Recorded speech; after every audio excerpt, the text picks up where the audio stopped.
Leadership lessons, circle of control versus circle of influence.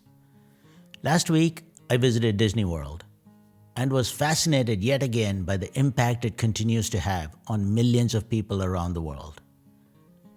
I saw 3 parks: Magic Kingdom, which is a quintessence of imagination; the Animal Kingdom, which shows how animals play a crucial role in humans thriving; and the Epcot Center, which urges us all to live in a harmonious world. I saw stories told in many ways, each with significant impact.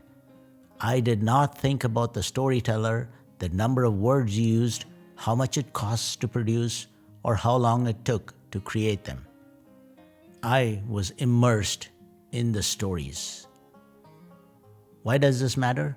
Because metrics are alluring, and using the wrong ones could lull us into a false sense of progress. Imagine the case of 2 teachers.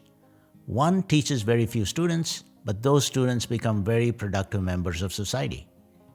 The other teaches hundreds of students, but few become contributing members of society. If you paid the teacher by the number of students they teach, you're going to do a disservice to society by paying for activity rather than outcomes. What behavior are you encouraging? The circle of control is where metrics help to drive operational efficiencies. The circle of influence is where all you get is anecdotal evidence, but that's where impact happens. Unfortunately, the impact created by teachers is impossible to measure. How much of the student's success can you attribute to the teacher? Maybe luck and circumstance played a huge role, and the impact may take years to materialize. That's why companies succumb to the easy-to-measure, yet relatively low-value measures that they think are proxies for impact, but they're not. The circle of control helps your business do things faster with less cost. On the other hand, the circle of influence helps your business build trust and focus on its purpose of why the company exists. Most businesses prefer a small circle of control, but large circle of influence. Yet, they always incentivize for the opposite. Why?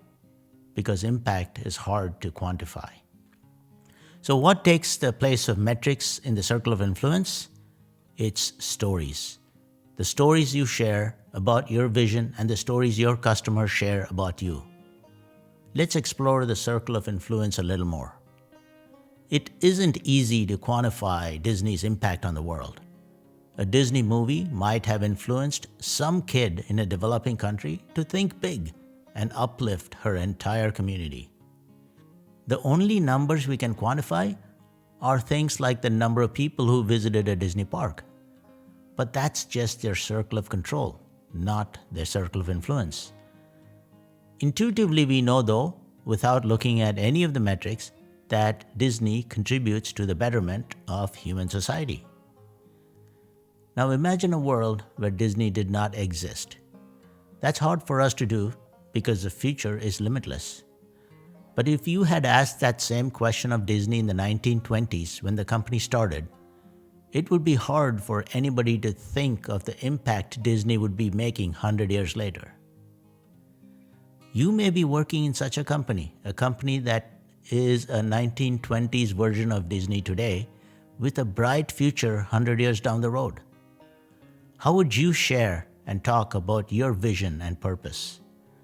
Surely not through metrics, but through stories that paint a grand vision of the future.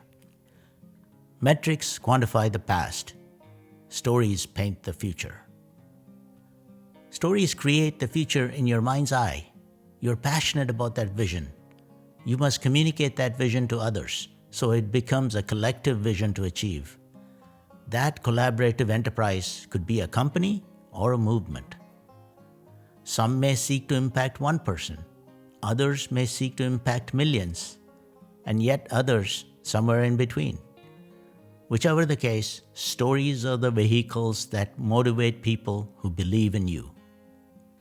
If you are a teacher who wants to make a difference in the life of future generations, know your craft and learn how to teach it well. Your students will tell your story even if you don't. If you're part of a company that seeks to have a significant impact, do what you do with passion and purpose. Share your stories that align with that purpose, and your customers will multiply your impact. My vision is to motivate people to drive positive change in their environments. Sure, metrics such as the number of videos I produce or the number of subscribers interest me, but it's the stories just like this one, I hope will have an enormous impact. I seek a tiny circle of control and a large circle of influence. If you have an important story about technology and transformation to share with your stakeholders, we'd love to help you frame it in a video and a one-pager just like this one. If you enjoyed this video, please do me a favor. Subscribe to my channel and share it with a friend. Sign up on my website to get a one-page visual summary. Thank you.